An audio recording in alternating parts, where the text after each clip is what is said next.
Welcome to Eddie's Football Waffle. Yeah. Guys, welcome back to the channel. Hello, motherfucker. Now, for those of you viewers that are subscribed and that care, yes, I've been slacking for the last 20 days, but I'm back with a video that will hopefully be good. And that leads me to my policy. People that have watched already will know. And that is to hit the like on the premise that the video will be good.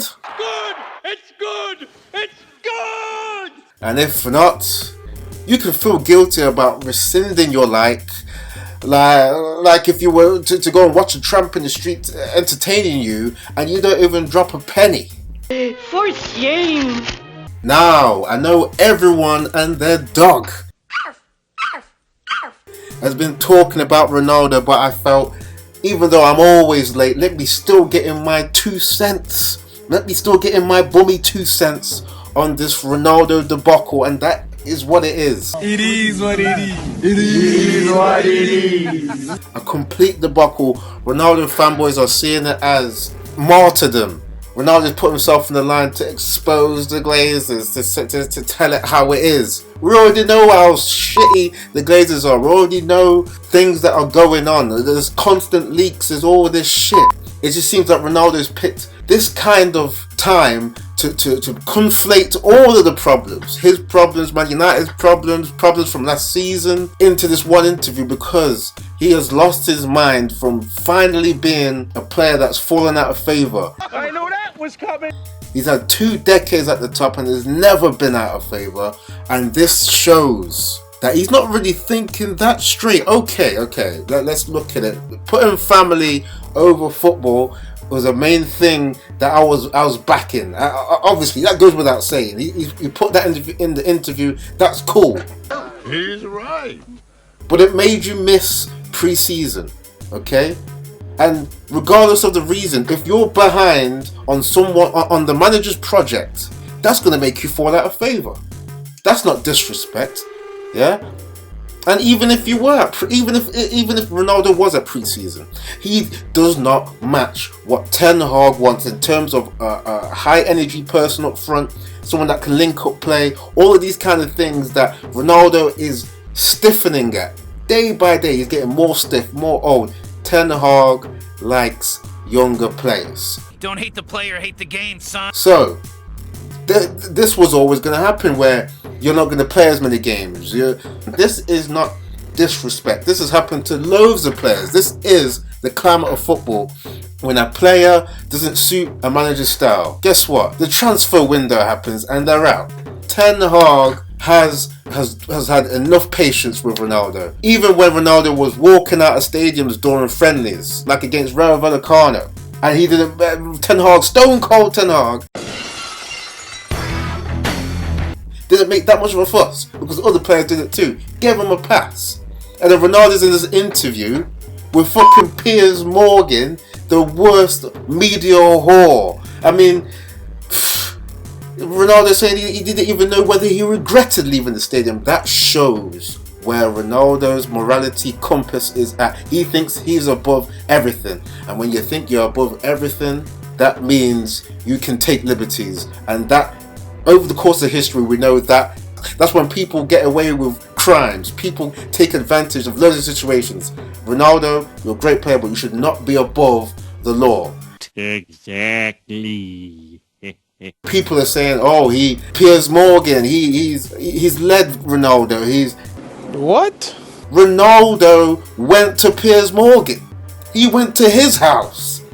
Imagine, that's like you ring up your friend to go to his house for dinner, and then you go to his house, and then you moan about being force-fed. This is some fucked up, repugnant shit. Ronaldo instigated all of this. He went to a guy who is one of the biggest pricks behind Matt Hancock. The guy, let's bring up Piers Morgan's charges. All rise, court is now in session. Let's look at why he is one of the most disliked people in TV, in journalism, all that shit. Whether it be directly or indirectly, it was part of the Daily Mirror and their phone hacking. Prick. He was part of leaking false stories to do with the Iraq War, which almost compromised English soldiers. Prick. Even though the whole war was fucking terrible because there was civilians getting fucked up, but not on that occasion because it was fake news in the context of Piers Morgan. So he's still a prick. There's other crimes, but most devastatingly of all, Piers Morgan was the prick that would always cut off his sexy co-host Susanna Reid.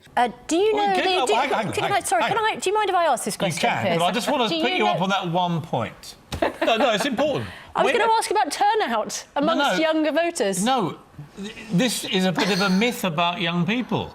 Prick. Now, if that's not worth jail time, I don't know what is. You're crazy, man.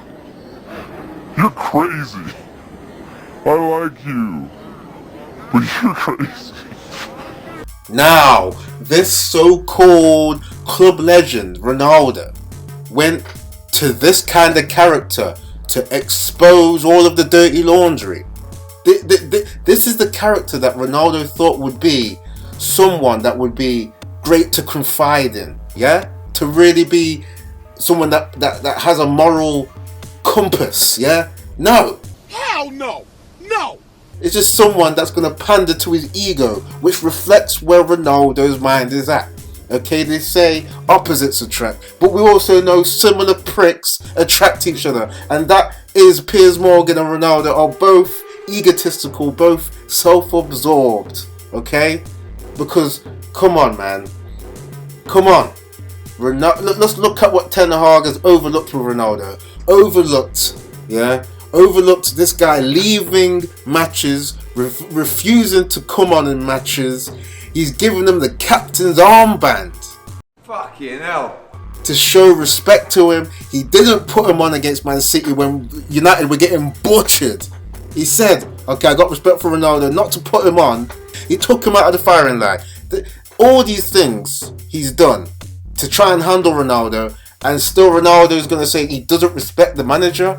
How can any fan that really supports Man United be thinking this is a great thing to do, especially halfway through a season? Maybe you do it at the end of the season or whenever, when there's not supposed to be proper competition going on. Ronaldo's now compromised Ten Hag's striker situation because surely you can't have an employee that disrespects you. That's unacceptable. You could come at me, a little prick in my room, talking shit, not being out there, yeah? But I've got eyes. I have a moral compass. Okay, the issues with his family, they're going to affect the mindset. They're going to make you maybe take certain things badly in terms of falling out with the manager. But you don't... you can't sanction this behavior. You can't do it. We've got to look at other things that Ronaldo was doing as well last season. The guy, it's not like it's just isolated incidents. It is repeated bad behavior. We're not even remembering, or it's not even been mentioned lately, that this guy smashed the kid's phone. He's still on criminal charges for that shit. Okay, this is a long portfolio of reacting badly to things. As a senior player, Ronaldo has not been setting the example. Going forward with Man United, Ten Hag surely has to be given the permission to go out and get a striker in January, get in reinforcements, because come on, man, that's a big ask to have Ten Hag continue to work with someone that doesn't respect him. You can't have that in the chain of command. That is insubordination. That is mutiny. That is someone trying to compromise the cruise, compromise the voyage of Man United trying to get back to where they're trying to get to. That's unacceptable.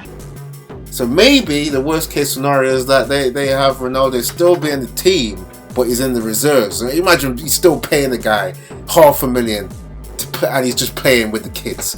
I mean, they better hide their phones. Damn.